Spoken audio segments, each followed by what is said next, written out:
Hi welcome back to my mini blog. So আজকে হচ্ছে 15 ফেব্রুয়ারি। So আজকে গেছিলাম গোলুর জন্য একটা ওয়ারড্রব কিনতে।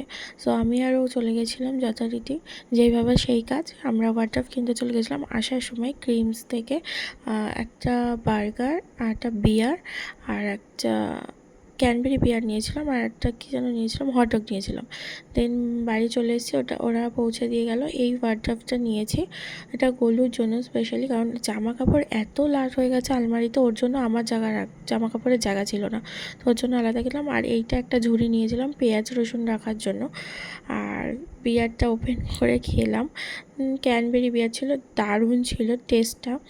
আর আমি ভেবেছিলাম কেমন হবে না হবে। আমি ওদের থেকে মানে জিজ্ঞাসা করেছি যে কোন বিয়ারটা বেটার হবে। ওরাই বললো যে ম্যাম আপনি ক্যানবেরি বিয়ারটা নিতে পারেন, আর এতে কোনো অ্যালকোহল নেই, কোনো সাইড এফেক্ট কিছু নেই। আর যারা যারা খাবে